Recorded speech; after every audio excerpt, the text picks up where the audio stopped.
Well, would you like to get started? Yes, I would. Pathetic. We're pathetic. Mm-mm. We're just really bad at staying on topic and doing things. Plus, we want to talk, and the holidays are hard. It's So here hard to we are. be. This is why working with friends and family is so hard.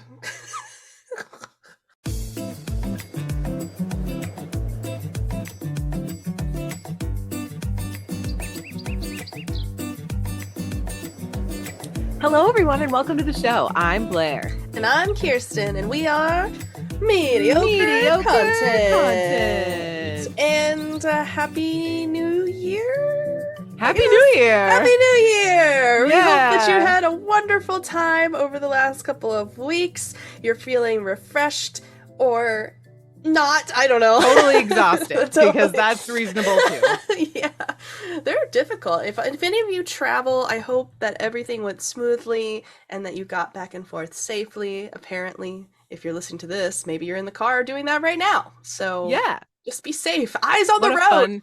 yeah, eyes on the road. Absolutely. We also had we had a chill Christmas and New Year's, which was great. So we actually had Chinese food on Christmas, and so it nice. was lovely. Lovely. Yeah. Love to see it. Yeah. I did not have that, but I now wish that I did. Shout out to the one Chinese restaurant in Monterey that was open. You know We what the problem appreciate you. is?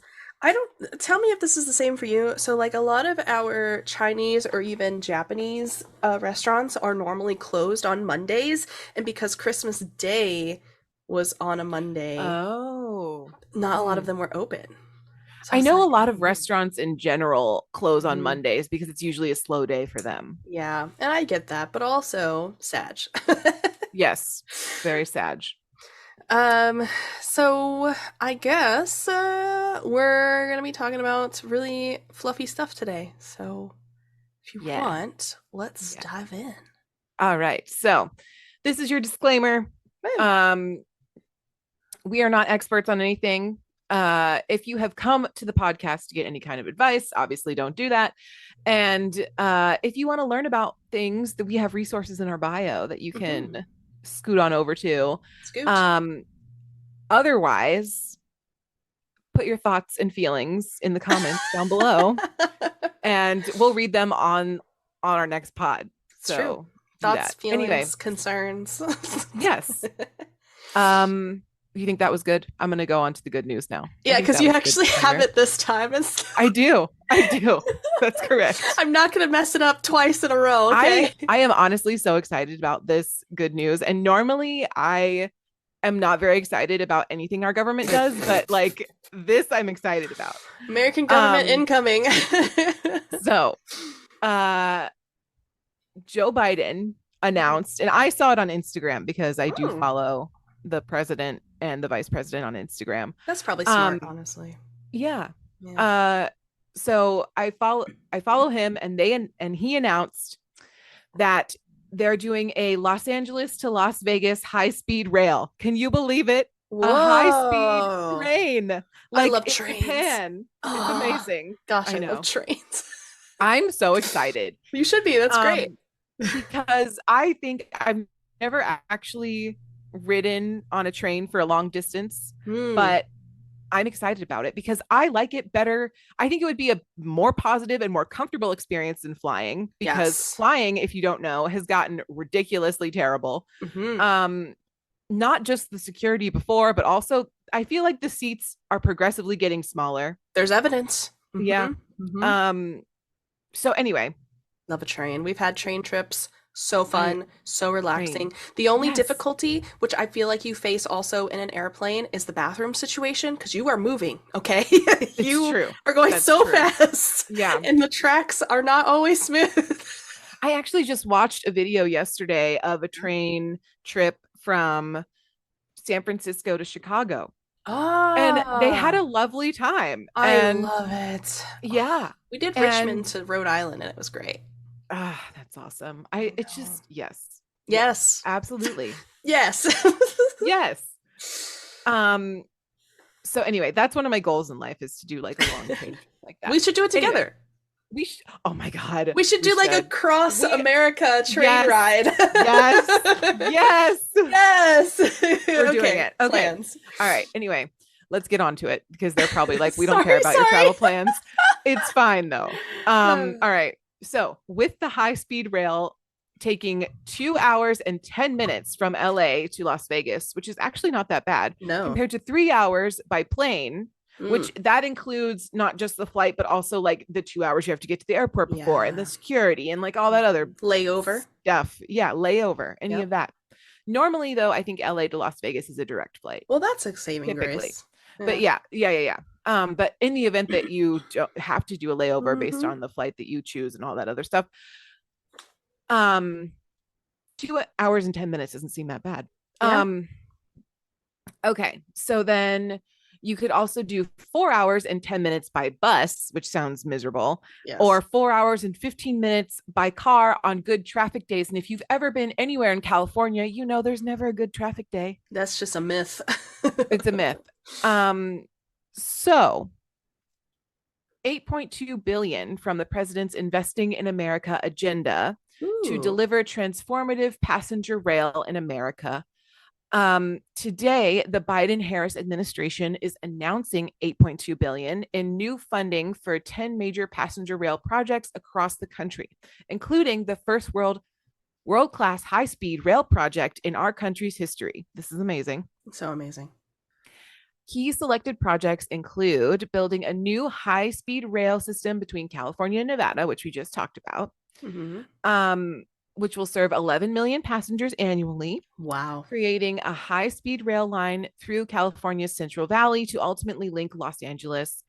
And I guess also they want to do one from between Los Angeles and San Francisco, which would also be very helpful, I That would be feel. very helpful. Which will serve more than 11, which will also serve 11. Nope, I lost my place. I'm sorry. It's fine. Supporting travel with speeds up to 220 miles per hour, That's so delivering fast. delivering significant upgrades to frequently traveled rail corridors in Virginia, North Carolina, and the District of Columbia. So they're refurbishing Wow. some train travel as well, and upgrading and expanding the capacity at Chicago Union Station in Illinois. That one definitely needs it desperately. Yes. Yeah. Yes.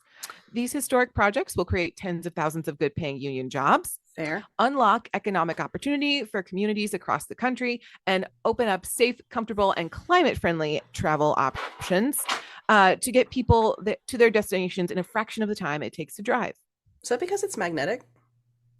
Um, Unclear.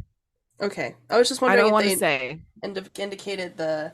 Well, I guess Climate not as friendly, many I think, cars on the road. right. So Yeah. I think that's the thing. I don't know Okay. exactly what the train will be operating on, whether it's electric or coal or Mm-hmm. like whatever. I don't think high speed rail does coal though. I I think don't, they're but I could be normally. wrong. Yeah, I think they're normally magnetic. Yeah. Yeah. So great question. I don't Fair know. enough. Yeah, I yeah, don't yeah. know. No, you're right. But I think also climate friendly could account for the fact that it's Yeah. public transportation, right? So Right. it's like less cars on the road individually. Correct. So Yeah, that makes sense.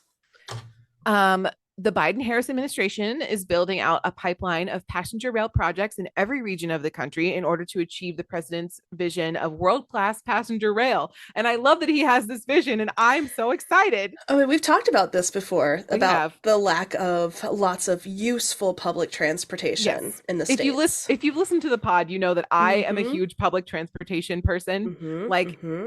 if I wasn't a nurse, I'd probably work for like some sort of like Mm-hmm.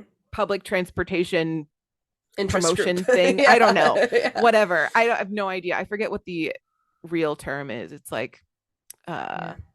I don't know, Department of Interior maybe, or something like that. Yeah, yeah, yeah. Anyway, I love public transportation. I think this is a lovely idea. Yeah, I I agree. love it so much. I love it so much. Um yes, so lots of jobs. Yeah. Lots of future travel plans Mm-hmm. that are very Mm-hmm. exciting. Let's see. I don't think that they gave an estimated time in which this will be done. I think Great they just question. announced it. Yeah. Um, I mean, that project would be so huge. follow So, the president on Instagram yeah. with those updates. Yeah. Now, I have a question about your following situation. Yeah. When that president is no longer president anymore, do you unfollow and new follow the new one, or are you just constantly on their Instagram after that? I think it's the POTUS handle. Oh, So whoever it's the is president, president. whoever it is president is Ah. posting to that account, You're I just not believe. following Joe. Like, Right. where'd you eat, Right. Joe? I don't know if Joe has like a Yeah, probably not. I don't know. I don't know. Like Maybe a he probably personal does. account? Yeah, Yeah. not I don't sure. know. I know that the side note, I know that the first cat, Willow, has her Ah, own Instagram, as she and should. I love Willow. And they posted Willow the other day because she was sniffing an ornament on one of the mini trees they have in the White House. Oh, And they were like, Willow precious. is our official White House ornament inspector. And I just love it so much. It's a tough job. Probably the I toughest job. I'm obsessed with Willow. I hope that most presidents have cats now instead of dogs. Absolutely. Or both. Both is Cats are fine. great. Yeah. Yeah. Mm. Um, so yeah, my second good news Yes. is chocolate related. Love it.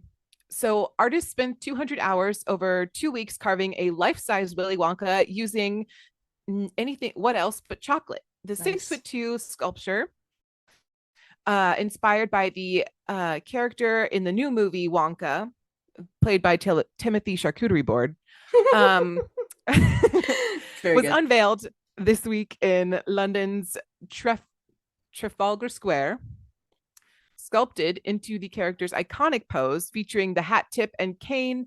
The creation was molded and handcrafted from more than 100 liters of melted chocolate Ooh, by chocolate sculptor Jen Lindsay Clark and a small team. wow. Only the head uses a non-cocoa center. As a chocolate sculptor, this was the absolute dream commission, says Jen, who recently created a bust of King Charles ahead of the coronation. Delicious. Just about everyone in the world of confectionery has been inspired by the magic of Willy Wonka and Dahl's inventive storytelling, one way or another.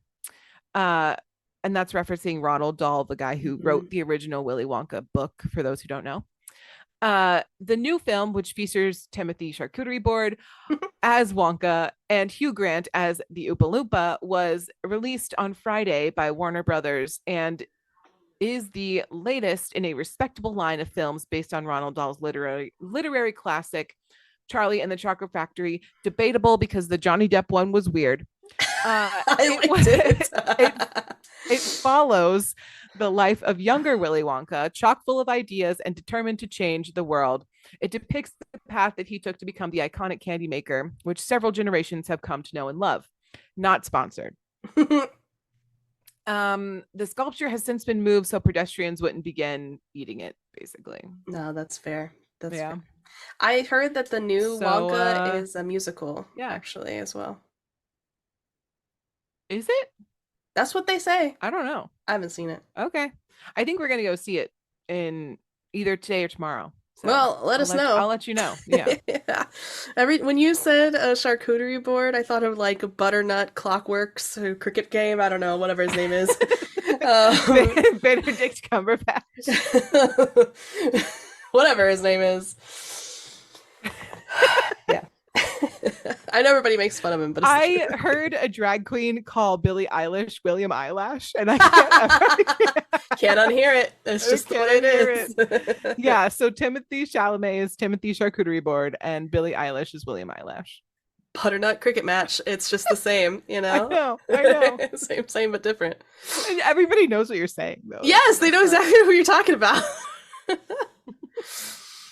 Good for him. He's really made a staple of that. I want to know. think I don't so. know if he started it or if somebody did and just mispronounced it and it's been a thing ever since, but I love those things.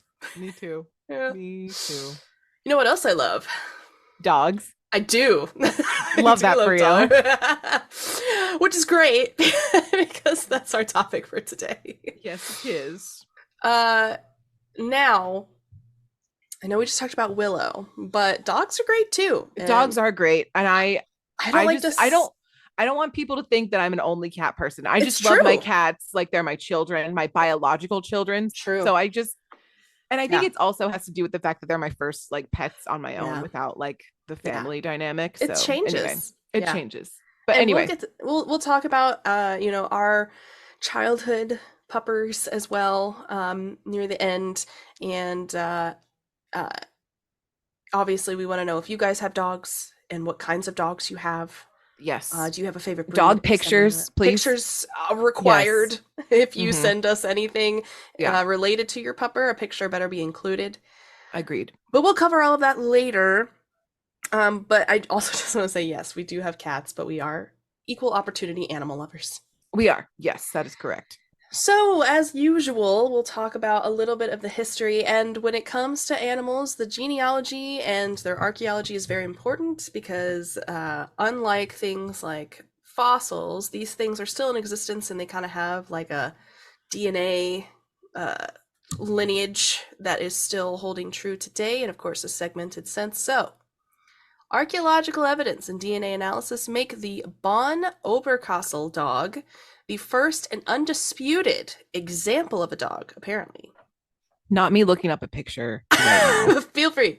The remains, which included a right mandible jaw, were discovered during basalt quarrying in Oberkassel, Germany, which is why I'm assuming they call it the Oberkassel dog. And this was found in 1914, and it was originally misclassified as a wolf and buried with two humans around 14,000 years ago. So this is kind of how they decided it was a dog. So I could see how they considered this a wolf. Yeah, But it's actually like much smaller than a wolf. yeah. And that's a good distinguishing feature between wolves and like domesticated dogs. They Mm-hmm. do have, outside of just instinctual attributes, they also have physical attributes that set them apart. And we'll talk a little bit, I think maybe briefly about that. Um, So, there are many theories that suggest dogs may be, in fact, even older than that. For example, many experts say that dogs started to separate from wolves starting 16,000 years ago, before present in southeastern Asia. And the progenitors of the dogs we know and love today may have first appeared in the regions of modern day Nepal and Mongolia at a time when humans were still hunters and gatherers, which makes sense to me because you'd probably want assistance if you're hunting and gathering. That is correct. Additional evidence suggests that around 15,000 years ago, early dogs moved out of southern and central Asia and dispersed around the world, following humans, of course, as they then migrated. And hunting camps in Europe are also thought to be home to canines known as Paleolithic dogs. And they first appeared some 12,000 years ago and had different morphological and genetic features than the wolves in Europe at the time, which obviously then distinguished them from those. And because wolves aren't running around with humans, so they were probably buried around humans, or remains were found where humans were at the time as well. Um, Sure. Quantitative analysis of these canine fossils found that the dogs had skulls similar in shape to that of the Central Asian shepherd dog. And overall, while the Bonn Oberkassel dog is the first dog we can all agree on as a dog, it's possible that there were much older versions, but there's little evidence that we have in concrete at the moment. Sure. Yeah. So there's even more dispute about the timeline and history of dogs with the humans themselves. Most scientists and canine geneticists agree that they were first tamed by those hunter-gatherers between 9,000 to 34,000 years ago, so it's a huge range of potential timeline. More recent studies suggest humans may have first domesticated them between 64 and 14,000 years ago, with an initial wolf population split to East and West Eurasian wolves, which were domesticated independently of each other and giving birth to two distinct dog populations before completely going extinct. The separate domestication of wolf groups supports the theory that there were two domestication incidents, of course, and you can tell because, similar to other animals in the world, you may have birds in one area that have distinct morphological and genetic features than maybe another set of birds. Those are like the most common examples. You're not going to Gotcha. have a seagull that's the same as a chickadee for obvious reasons. Right. Dogs that stayed in East Eurasia may have been first tamed by those Paleolithic humans in southern China, while other dogs followed human tribes further west to European lands, and genetic studies have found that mitochondrial genomes of all modern dogs are most closely related to the canids of Europe, meaning one of them probably died out completely and the other one just continued a lineage thereafter. Studies have also reported that the dog's domestication was heavily influenced by the dawn of agriculture, and this is something that we actually talked about in episode 3, which seems like a millennia ago, um, which was a podcast catastrophe, the history of cats. And this is where humans kind of may have domesticated, may have kind of inadvertently created this symbiotic relationship, because in that episode we discussed how part of the thing with humans is when you have established communities as humans, you also have established food and storage resources around, and that attracts pests such as rats and insects and snakes and things of that nature. Mm-hmm. And that is annoying to humans, but also a food source for other animals, such as a cat. And so you have an abundance of pests that can be eaten by cats who migrated to your storage shed and started hanging around humans because it was convenient for them. And the humans are Right. like, fantastic, eat my rats, you can Yep. stay. Mm-hmm. So, and that's kind of how that domestication happened then, just by chance with good resources around both that complemented both. Right. And like humans were like, oh, I like you, so I'll feed Yeah, you, like that right. kind of thing. And that happens today. Cat Yeah, distribution center. exactly. Yep. Shout But out to my mom who recently got a cat distributed to her. good I've job, mom. decided I'm going to call it Sprout. Ah, what a cute name. I thought so. I love it. Yeah. Sprout. There you go, mom. Mm-hmm. But the same thing could have also happened to dogs as well. If you're a hunter gatherer, you're human, so you don't have but human made tools to track down or potentially take prey. Where a dog is kind of naturally able to take those. They're descended from wolves who are natural hunters as it is. They travel in packs already, so now you've got the group dynamic. It just kind of happens that way. Yes. Mm-hmm. So, like most things, symbiosis kind of and natural selection took the reins there. So now we can talk about kind of that bond between humans and dogs, and there have been extensive studies due to its very unique nature. Because a lot of people joke around that like cats are super independent and dogs are like your best friend and your companion for life and blah blah blah. Of course, Sure. being a cat owner, particularly a boy cat owner, as you know, Mm-hmm. they cling just as hard They do. sometimes as They do. dogs. But I would say that dogs are sometimes less independent and do enjoy that constant socialization, whereas It's that cats define unconditional it. love situation. Yeah. And Yeah. cats define those boundaries very quickly and Mm-hmm. obviously. Mm-hmm. Um, and dogs, I feel, just have less. So this special relationship can be traced kind of where we discussed, where they were kind of all living in groups together with humans and other dogs, so a pack mentality. Mm-hmm. Early domestication theory suggests that the symbiotic mutualistic relationship between the two species started when humans moved to the colder Eurasia regions, which is kind of what we talked about.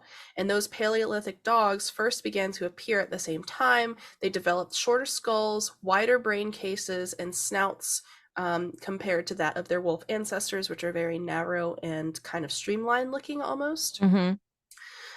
Think of like a wolf face compared to a pit bull. Right. You No, know, exactly. like Yeah, yeah, yeah.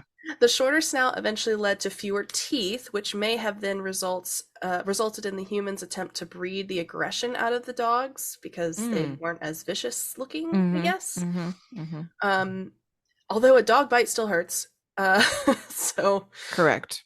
ancestors of the modern dog did enjoy plenty of benefits, of course, like we talked about, but outside of the food source, it also improved their safety, so they were able to live longer and have more generations, which is the point of most animals. You want to have as many generations of your type as you can because population is your source of longevity.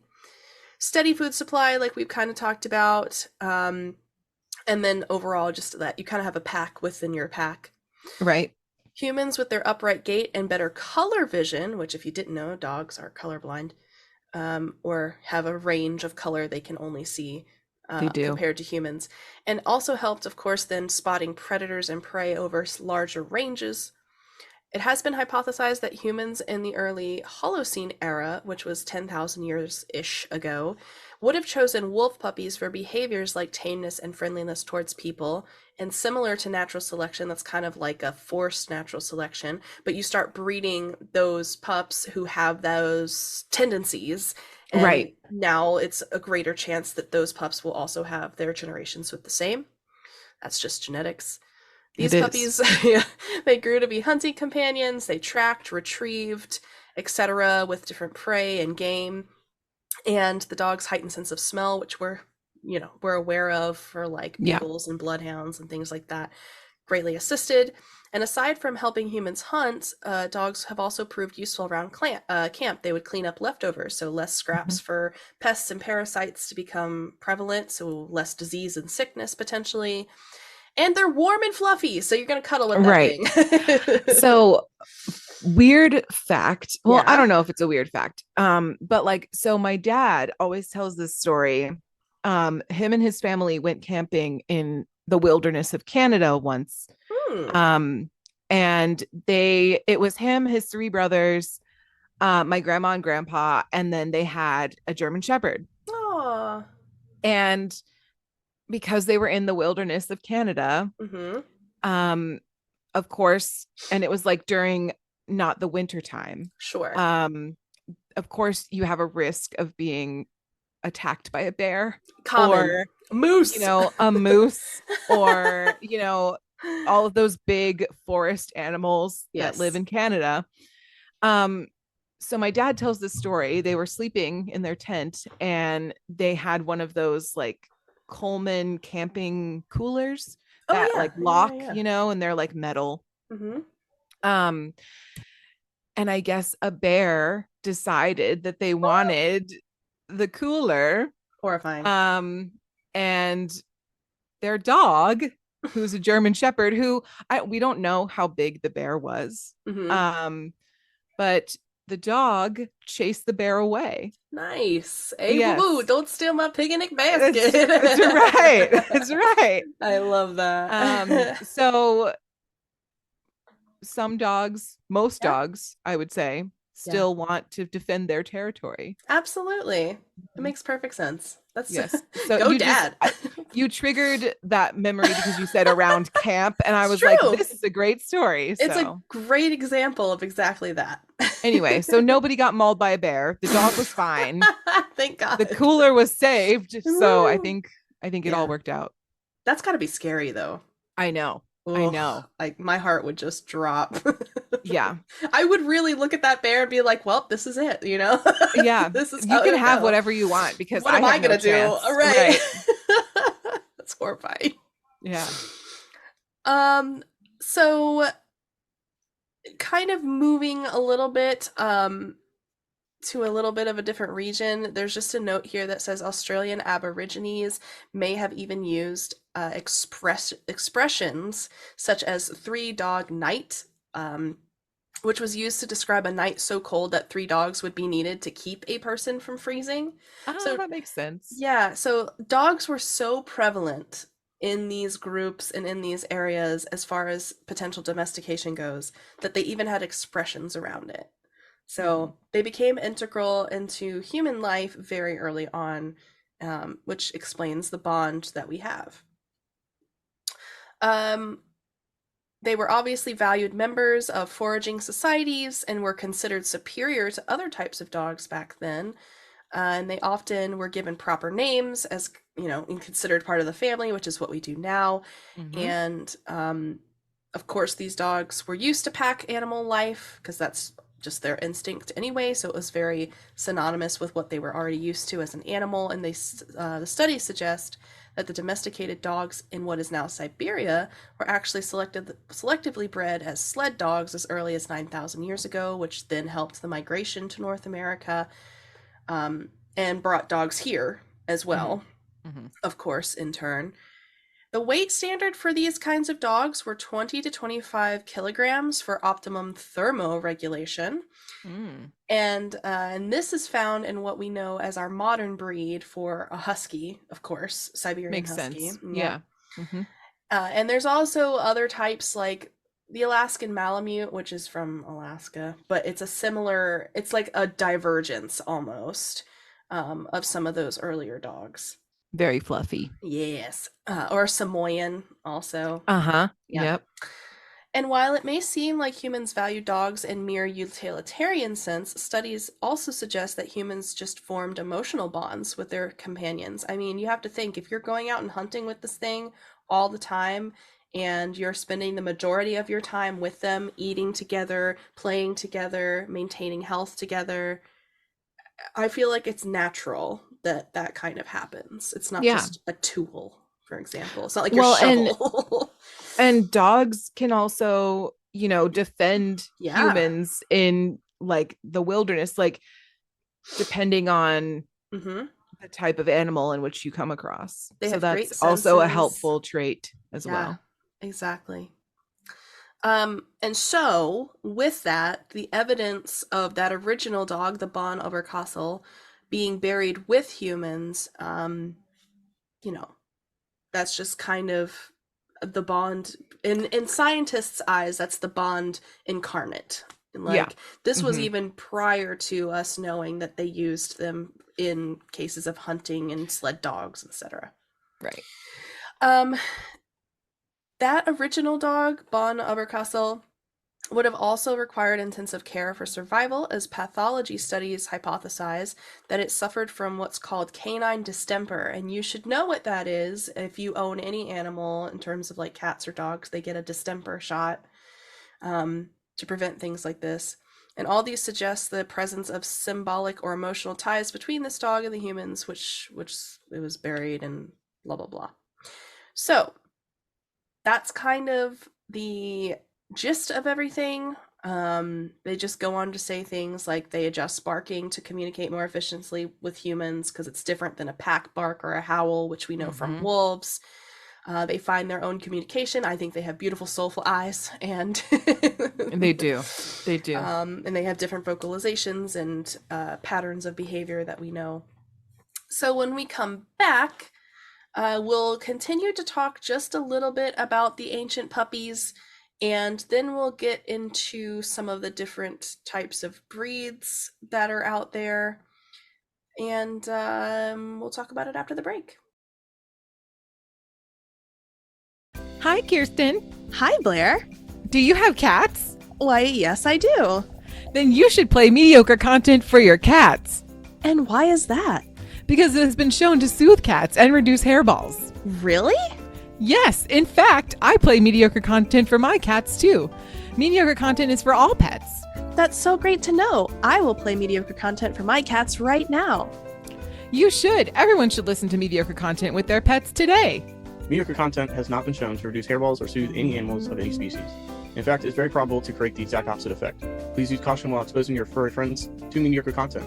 It's also pretty dodgy for humans, so listen at your own risk. Mediocre content is not responsible for any negative effects of podcast listening. Welcome back, everybody. We're going to continue talking about human's best friend, or one of them anyway. Puppers. Puppies.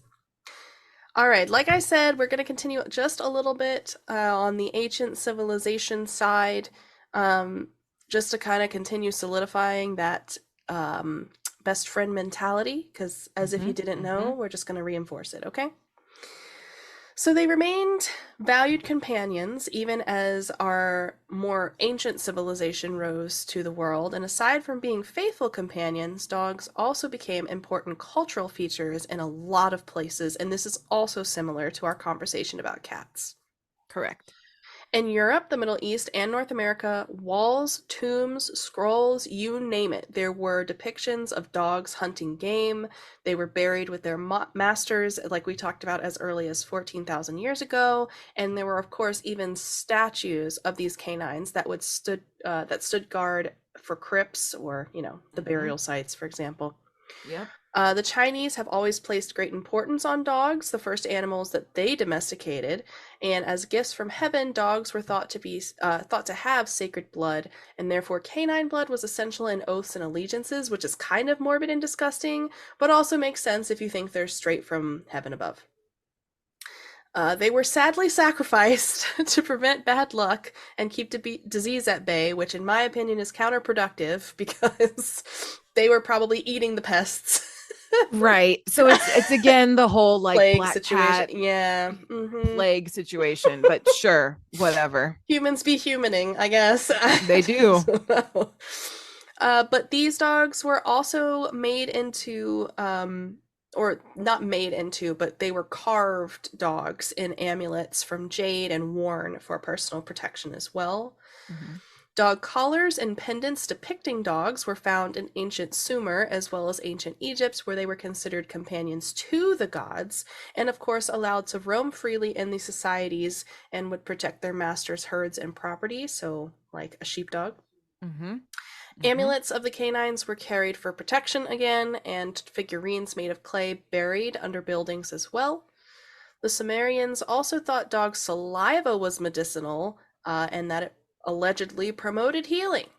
I wonder if that's like the wives' tale that if you get a cut or something and you let your dog lick it, that it'll be like better. But instead, you're going to get giardia if you let it lick you in the mouth, which is a stomach virus from the ground. Oh. So enjoy that. Oh. Science! As a medical professional, I feel like I should know about this, but I don't. Look it up. It's great. Great. If you've ever been around or near a dog's mouth, however, it does not heal you. It just brings you back from the dead with how rancid it is. It's disgusting. Bad breath. Bad breath. In ancient Greece, dogs were highly regarded as protectors and hunters, of course, as well. And they invented the spiked collar that protected their dogs' necks from predators. So you see that a lot nowadays with like pit bulls or Dobermans or whatever. But it was actually, in previous ancient times, made that way to protect them because the neck is a very vulnerable area. What are dogs doing to protect their neck? Not much. So humans tried to help out. The ancient Greek school of philosophy, cynicism, derives its name from konoukos, which means dog-like in Greek, which is fun.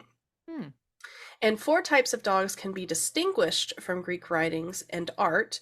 These included the Laconian, which was a hound used for hunting deer and hares, Molossian, which didn't have a description, the Cretan, most likely a cross between the Laconian and the Molossian, and the Meliton, which was a small, long-haired lapdog. So fun. Cute.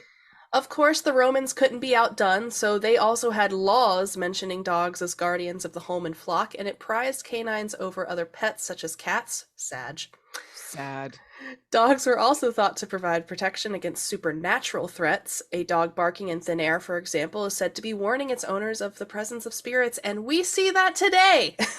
With both animals. First of all, cats were the original. Fair. And dogs just tried to be clever and copy a cat and copy the cat. Exactly. Copycat. Copy right. Dog. I don't know. Similar to China and Greece, Mayans and Aztecs also associated dogs with divinity, and they used canines in religious rituals and ceremonies.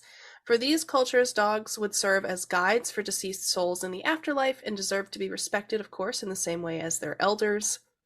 Norse culture had strong connections with dogs, if you don't know. If you don't, you should. Because I feel like it's very prevalent in a lot of Norse like shows or movies around. I feel definitely. Like you know what I mean? You see the symbolism. Yeah. But Norse burial sites have turned up more dog remains than any other culture in the world, and dogs pulled the goddess Frigg's chariot and served as protectors for their masters in the afterlife. After death, warriors were reunited with their loyal dogs in Valhalla, which I think is adorable, and also, in my opinion, kind of related to the old movie All Dogs Go to Heaven. Just a little bit. Just a little. Yeah. Small nod, in my opinion.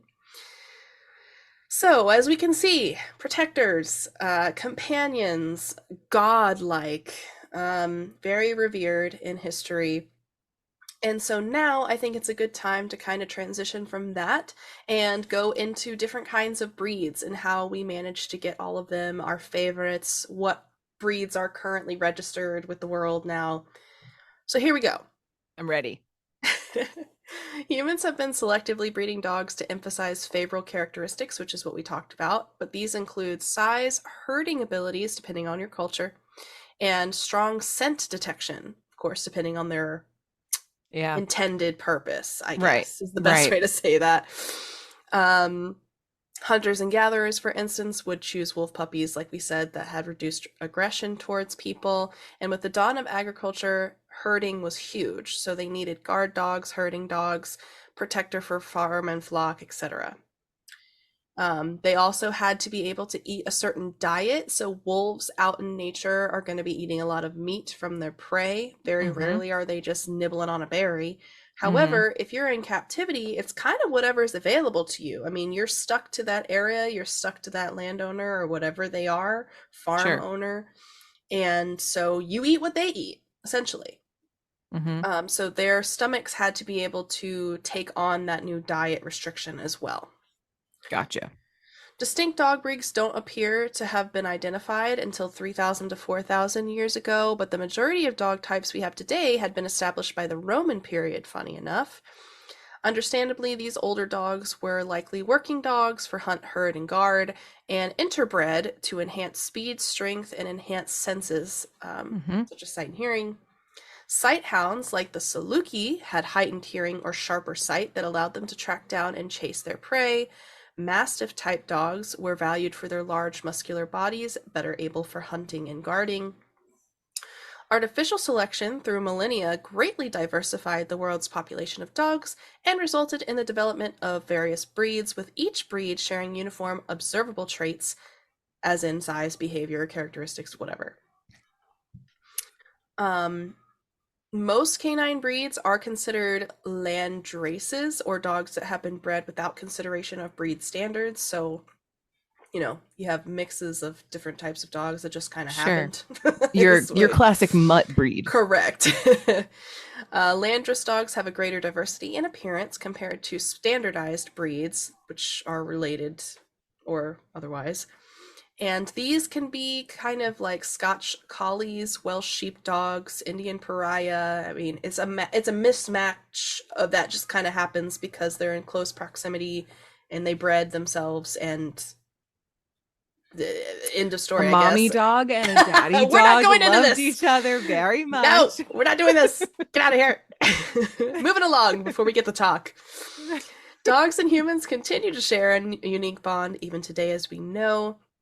And today, there are a couple of distinct organizations that kind of define what breeds exist. And this includes both in America, they have their own society called the American Kennel Club, and outside in the world, the FCI, or Federation Cynologique Internationale, or like I think it's like the World Dog Organization or World Canine Organization. It's huge. It goes beyond the American Kennel Club. Cool. So the American Kennel Club registers around 200 different dog breeds currently, and this number does not include mixed breeds or designer crossbreeds such as golden doodles or cockapoos. The first one being golden retriever poodle mix, the second one being cocker spaniel poodle mix. These have to be non-mixed, from the lineage direct of one type of dog. The first breed to be recognized by the AKC was the Pointer in 1878, which is adorable. And the most recent additions to the AKC registry are the Bracco, Italiano, Moody, and the Russian Toy. The worldwide FCI officially recognizes 360 breeds, and they are the largest federation of kennel clubs with members, associates, and partners in 98 countries, which is fantastic. For the American Kennel Club, there are breeds that are within 7 groups. So you've got 200 dog breeds, and they're all kind of sectioned out into these 7 groups: sporting, hound, working, terrier, toy, non-sporting, and herding. The FCI has 10, which include sheepdogs slash cattle dogs, except specifically a Swiss cattle dog for some reason. I don't know. Pincers and Schnauzers, which are considered the Molossoid breeds, so Swiss Mountain and cattle dogs, etc. Terriers, Dachshunds, Spitz and primitive types, Scent hounds and related breeds, Pointers and setters, sorry. Setters, yeah. Retrievers, also known as Flushing or water dogs, Companion and toy dogs, and Sight hounds. Huge list. Very specific. Yeah. I like their list better, I think, than the American Kennel Club. It's a little nitty gritty for sure, but I think it's necessary because they have significantly more breeds to kind of categorize. Yeah. And sure. I'm positive this also has to do with like their lineage and like, it's very obvious. I mean, you have water dogs. So, I did want to just kind of break out, giving you an idea of what the AKC has in terms, because, you know, sporting dog isn't as helpful to think about as pointer and setters. Like those are breed names. Specific dog right. Name. Yeah. Mm-hmm. So I kind of broke out the AKC categories to give you an idea of what might be included in there. So the sporting group consists of who worked with hunters to find and retrieve feathered game, so birds. Sporting dog breeds are energetic and active and include breeds such as the English Cocker Spaniel, Golden Retriever, and Labrador Retriever. Mm-hmm. The hound group was originally bred for hunting, and these dogs have really great sight and smell senses and include breeds such as the Beagle, Bloodhound, and Greyhound. Working dogs were initially bred to help humans with tasks such as guarding or sledding or things like that. They're considered very strong and intelligent and include breeds such as the Husky, the Boxer, and Bernese Mountain Dog. Terrier groups, which is technically a breed and actually makes sense to call them that, were originally bred to catch rodents and vermin underground, and they also acted as guard dogs for the family homes or barns. And that's why they're so loud. And so small, because they have to, I mean, think about a molehill, right? That's very small. They're often categorized by feisty and energetic behavior, which I think we can all attest to. But they include the West Highland White Terrier, Scottish Terrier, and Bull Terrier, which I actually love the Bull Terrier. He's very cute with his snoot. And I don't think they went into all of them because, for example, the toy group are just toy versions of those. Non-sporting would be anything that wasn't in the sporting hound or working terrier group, and herding is like Australian cattle dog. They have specific like a Pyrenees or something like that. Interesting. So I also wanted to say that I don't remember. I wish I could remember which episodes, but we do so many, it feels like, so there's no way I would absolutely know. But there was a couple episodes back where I did a good news segment on the UK that were working to end certain breeds, essentially, and the way that they were doing that was to make it illegal to breed dogs that had certain snout lengths under a minimum length. Yeah. And so what you have to think about is when it comes to purebred animals, depending on the characteristics that you're breeding for, or potentially just by accident, you may have dogs that are, or cats really, that are predisposed to certain health issues because of the way that their body is. So it's kind of like, I think you're trying to touch on this, but I think I know where you're going. But like so it's kind of like if you breed and a pug falls out, right? The pug is the best example, or like an English bulldog, for example. Yeah. I'm going to relate it to the snout part first. Yeah. But those dogs have very severe respiratory issues because of the way that their respiratory system is then formed. And so at least for the UK, they find this to be very inhumane for certain breeds, which if you're breeding a dog and you know that they're going to have this issue regardless of their normal health and whatever else genetics, then their stance is this is very harmful and unethical, which Right. I understand that, and that makes perfect sense to me if that's the route that you'd like to go. And a lot of people are against, in general, the breeding of purebred dogs and things of that nature. And I don't want to soapbox it. Because of the genetic defects that can Sure. occur, which makes it's like it's reason why incest is Right. illegal, Right. because It's the if same you're with other breeding animals. in a small gene pool, you're Right. not getting the diversity to enhance the Right. genetics. Right. And this makes sense. And you always want to be, and of course, there's the trademark like puppy mills that are just really, the dogs themselves are not well taken care of. It's more of a money Mhm. making system and less of a companionship, like a natural, just they just have puppies whenever they have puppies or something. You know what I mean? Yeah, right. However, without going too deep, I think some laws make sense, and I think moderation and being mindful is so important because these are living, breathing things, and you Right. want to be conscious of that. I myself Yes. am not someone who thinks that you should never breed and that you should never buy from a breeder. I have two adopted cats and I have one purebred cat, so, you know, Mhm. it is what it is. But the purebred that we have was not in a cat mill. I don't know what you would call the version of like a puppy mill, but whatever that would consist Yeah. of for cats. Right. Um, but that's also not to say every shelter is good. So you may have, terrible shelters just as you may have terrible breeders. It's always important to do your research, know what you're getting, know potential pre existing conditions of the animal that you are getting, whether again it's adoption or otherwise. And it's Mhm. hard with adoption too, because if it is kind of a mutt situation, you don't know their history. They may have zero medical history. Right. Um, but I think the point in me bringing this to light was to say I don't personally have a problem with purchasing or adopting. I do think it's important to be ethical all the same. And I think it's an important topic to bring up since we did talk about breeds and, purebred and things like Yeah. that, just to kind of just mention it. We're Yeah. not dumb to it. No, exactly. I Love think the that. science behind it is interesting because Yeah. like what is it? Labradoodles are very Yeah, popular right they now are. because they don't have as many allergens, Yes. right? Which is important, especially for people who are really Mm-hmm. sensitive to Yep. dander and things like that.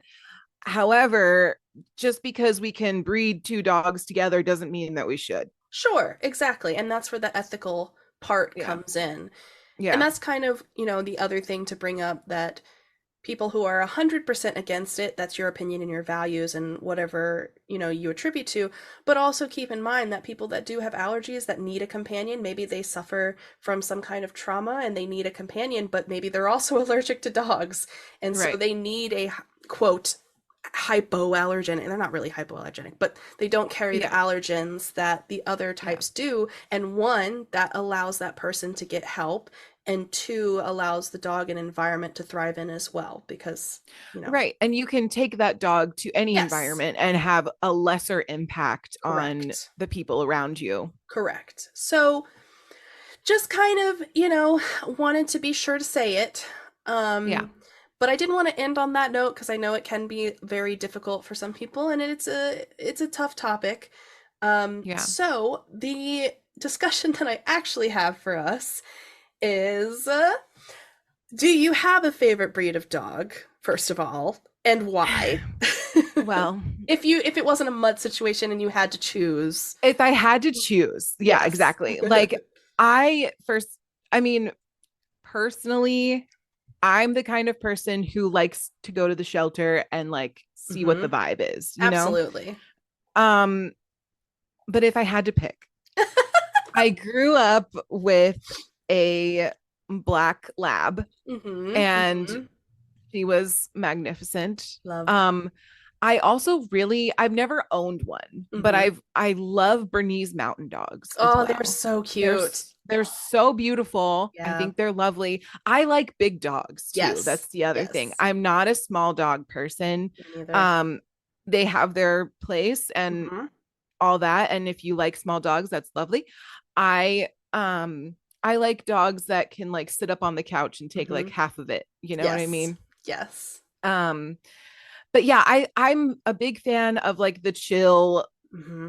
Any dog that is like super chill, I'm a Yeah, fan. love. I struggle with terriers because Hmm. they are very loud and Yep. very energetic. Hmm. Um, but yeah, so I think Bernese Mountain Dog or any type of lab, even a Hmm. golden retriever, I'm like Yeah. down. I Yeah. love I love those dogs. They're my fave. Do you have a least favorite other than just saying small dogs in general? Other than, a general Yeah, blanket. so I haven't I mean, honestly, I've never had a bad interaction with a dog, so I can't Nice. really say any particular breed I specifically hate. I think if your dog is just really loud, um, Got it. I can't do it. Yeah, it's a lot. It's a Yeah. lot. Yeah, I agree. I also have a I have trouble picking stuff, like one singular Hmm. thing. And also, so at least for the second half of my growing up life, I mean, we experience like Shar-Peis, German Mm. mixes, Australian Hmm. Shepherds. Hazel is a collie mix of some sort. Hmm. Uh, Great Pyrenees, mini Aussies. So Hmm.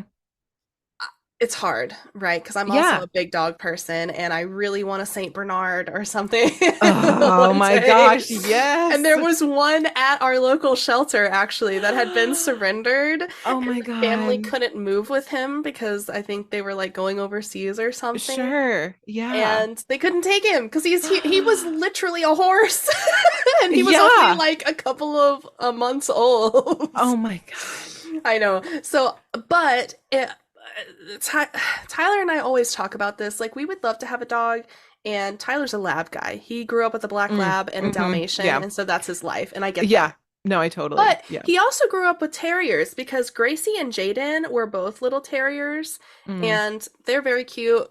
Bull terriers, so cute. Mm. Um, I also love boxers. They have the cutest faces. Oh my They do. goodness. They do. So anyway, wide range. But we did talk about this. We're like, if we had a dog, we'd want like a beautiful yard for them to run, and Hmm. we'd love a place for them to be able to explore and walk and have the best life. Right.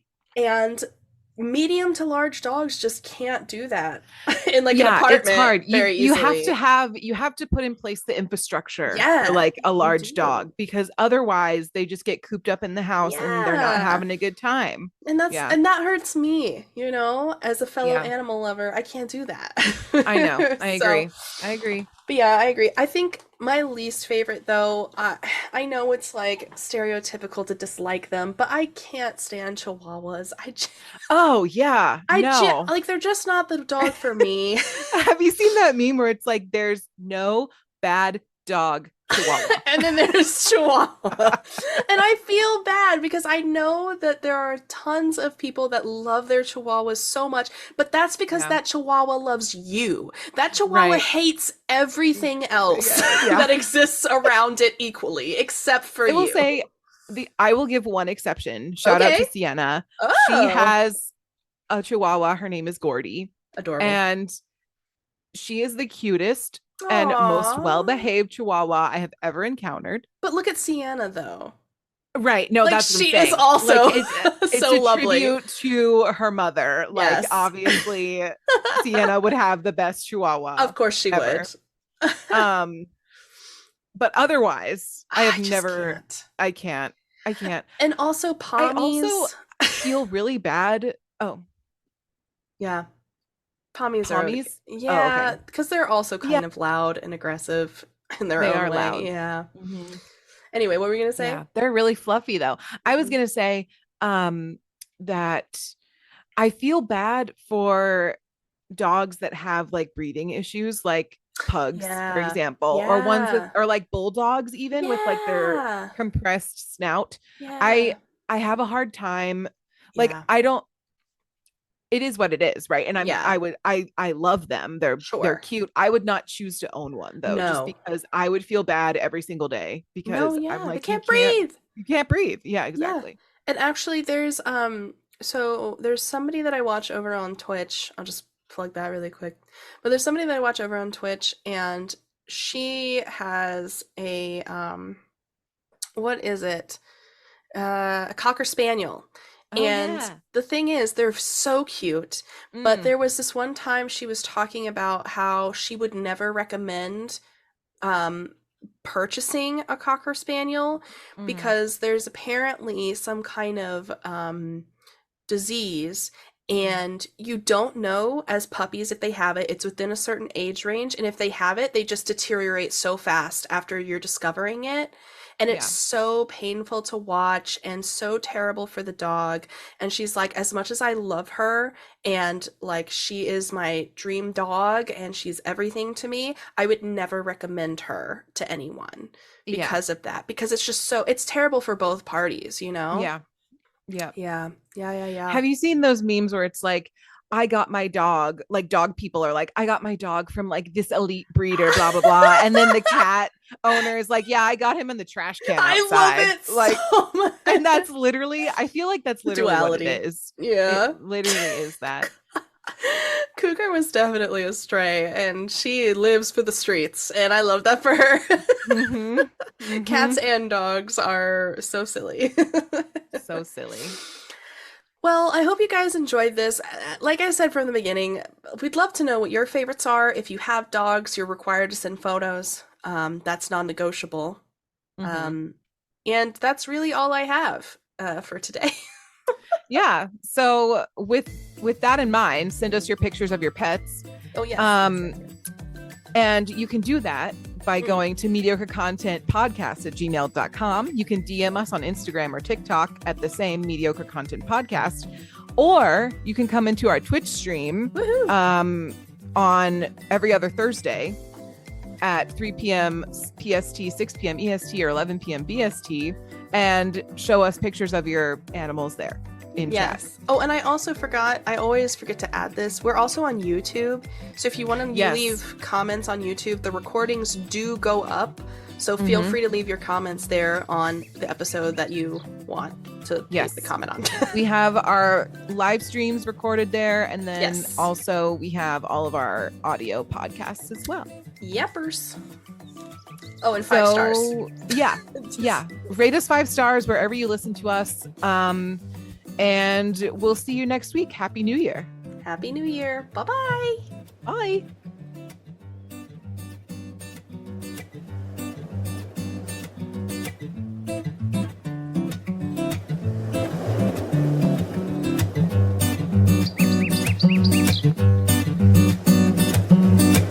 This has been Mediocre Content. Thanks so much for listening. Cheers. Cheers.